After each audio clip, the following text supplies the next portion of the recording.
الحمدللہ وحدہ لا شریک لہ والصلاۃ والسلام علی من لا نبی بعد۔ پارہ نمبر 19۔ اللہ تعالیٰ نے قرآن کریم کو اکٹھا نازل نہیں فرمایا جیسے پہلی کتابیں تھیں، بلکہ تھوڑا تھوڑا کر کے اتارا، 23 سالوں میں مکمل کیا۔ اسے کہتے ہیں تدریجاً نازل کیا۔ تو اللہ تعالیٰ حکمت بیان فرمائی ہے، لِنُثَبِّتَ بِهِ فُؤَادَكَ وَرَتَّلْنَاهُ تَرْتِيلًا، کہ قرآن کریم تھوڑا تھوڑا کیوں اتارا ہے؟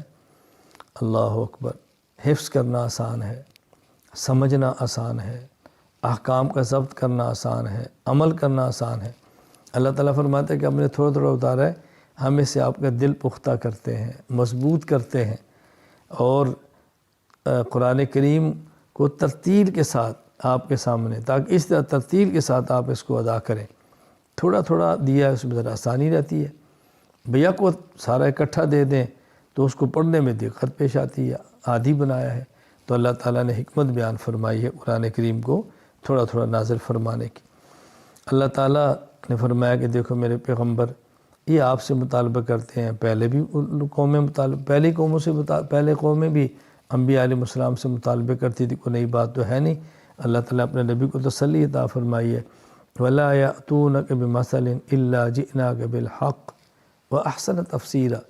میرے پیغمبر یہ آپ کے پاس کیا چیز لا سکتے ہیں؟ ہم جو دیتے ہیں آپ کو حق پیش کرتے ہیں، بہترین دیتے ہیں، اور پھر وضاحت بھی ہم کر دیتے ہیں، آپ کو الجھن ہی نہیں رہتی۔ اللہ تعالیٰ اپنے پیغمبر پاک صلی اللہ علیہ وسلم کو تسلیاں بھی دیتے ہیں، دل بھی مضبوط فرماتے ہیں، خود حوصلہ بڑھاتے ہیں اپنے نبی کا۔ سب سے اہم یہ کہ اللہ تعالیٰ نے پارہ نمبر 19 میں سورۃ الفرقان کے آخر میں عباد الرحمن جو اللہ کے بندے اس کی صفات بیان کی ہے۔ اللہ کے بندے کون ہیں؟ وعباد الرحمن الذین یمشون علی الارض ہونا۔ نمبر 1، یہ وہ لوگ ہیں جو تواضع اختیار کرتے ہیں، عاجزی اختیار کرتے ہیں، اکڑتے نہیں ہیں۔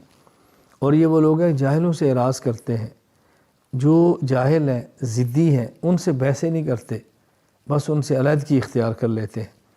یہ لوگ دن کو دین کا کام کرتے ہیں اور رات کو کھڑے ہو کے اللہ کے سامنے اللہ کی عبادت کرتے ہیں، تہجد پڑھتے ہیں، رات کو سجدے کرتے ہیں، پھر اللہ کے عذاب سے ڈرتے ہیں، یعنی عبادت کرنے ہوئے بھی اللہ کے عذاب سے ڈرتے ہیں، خرچ کرتے ہیں، نہ بہت زیادہ نہ بہت کم، اعتدال کا درمیانہ راستہ اختیار کرتے ہیں۔ اور یہ وہ لوگ ہیں بخل نہیں کرتے، شرک نہیں کرتے، کسی کو بلا وجہ ناحق قتل نہیں کرتے، زنا اور بدکاری نہیں کرتے، یہ کبھی جھوٹی گواہی نہیں دیتے، برائی کی مجالس کے اندر نہیں بیٹھتے، بچتے ہیں، قرآن کریم کو سنتے ہیں، اس سے فائدہ اٹھاتے ہیں، اور اللہ تعالیٰ سے نیک بیوی اور نیک بچوں کی دعا کرتے ہیں۔ ربنا ہب لنا من ازواجنا وذریاتنا قرۃ اعین وجعلنا للمتقین اماما۔ اے اللہ ہمیں بیویاں دے، آنکھیں ٹھنڈی کر دے، اے اللہ اولاد دے جو ہماری آنکھ ٹھنڈی کر دے، اور اے اللہ ہمیں بعد والوں کے لیے مقتدا بنا، یعنی ہم ایسے نیک اعمال کریں کہ جس پر بعد والے چلتے رہیں اور ان کا اجر بھی ہمیں ملتا رہے۔ یہ لوگ دعائیں کرتے ہیں۔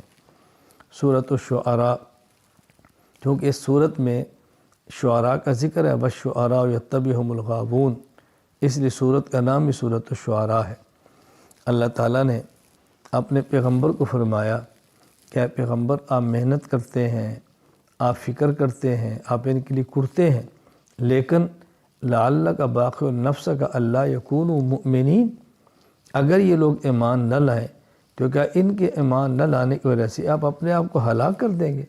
مطلب یہ کہ آپ محنت کریں، فکر کریں، لیکن اپنا بھی خیال رکھیں، یوں نہ کریں کہ خود کو آپ ہلاک کر بیٹھیں۔ اللہ تعالیٰ اپنے پیغمبر کو کس طرح پیار، محبت، اللہ پر اظہار فرما رہے ہیں اللہ کریم۔ اللہ تعالیٰ نے انبیاء علیہ السلام کے یہاں قصے بیان فرمائے ہیں، ان سے معجزات بیان فرمائے ہیں، ان سے نکلنے والے نتائج کو بیان کیا ہے۔ اور اس صورت میں حضرت موسیٰ علیہ السلام کا ذکر ہے، حضرت ابراہیم علیہ السلام کا ذکر ہے، حضرت ہود کا ذکر ہے، حضرت صالح کا ذکر ہے، حضرت لوط کا ذکر ہے، حضرت شعیب کا ذکر ہے علیہ السلام۔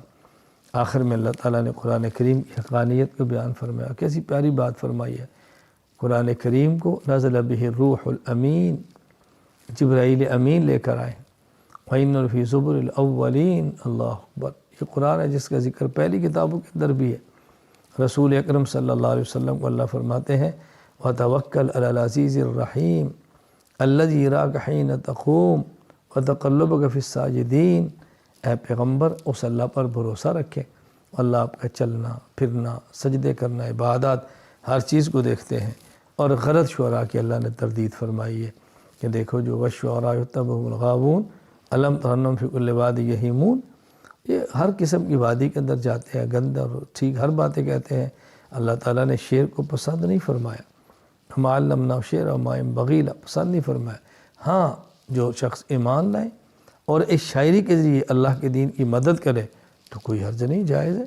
حضور اکرم صلی اللہ علیہ وسلم خود ممبر سے جاتے، آتے آستان کو ممبر پر بٹھاتے اور پھر فرماتے کہ شاعری کرو، پھر ان کے لیے دعا بھی کرتے اللہ تمہاری مدد فرمائے۔ خیر، اچھے شعر کہنا، دین کے لیے کہنا باعث اجر و ثواب ہے، اور وہ شاعری جس سے فحش اور بے حیائی پھیلے وہ باعث عذاب ہے، اس سے بچنا چاہیے۔